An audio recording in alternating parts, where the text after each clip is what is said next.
In the previous lectures, we learned about Terraform state and its benefits.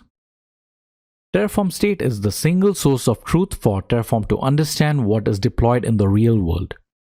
However, there are a few things to keep note of when working with state, and we will learn about them in this lecture. State is a non-optional feature in Terraform. However, there are a few considerations. First one is that the state file contains sensitive information. Within it, it contains every little detail about our infrastructure. Here is an example snippet of a state file for an AWS EC2 instance, which is essentially a virtual machine on the AWS cloud. This state file consists of all the attributes for a virtual machine that is provisioned, such as the allocated CPUs, the memory, operating system or the image used, type and size of disks, etc.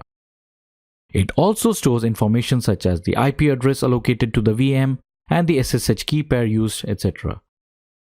For resources such as databases, the state may also store initial passwords. When using local state, the state is stored in plain text JSON files. And as you can see, this information can be classified as sensitive information. And as a result, we need to make sure that the state file is always stored in a secure storage. So, we have two kinds of files in our configuration directory.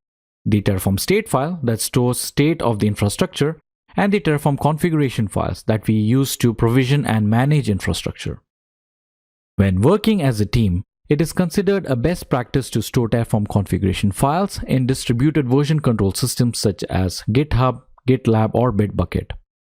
However, owing to the sensitive nature of the state file, it is not recommended to store them in Git repositories. Instead, store the state in remote backend systems such as AWS S3, Google Cloud Storage, Azure Storage, Terraform Cloud, etc. We will see how to work with remote state backends in a dedicated section of its own, but for now it's important to make a note of these considerations. Terraform state is a JSON data structure that is meant for internal use within Terraform.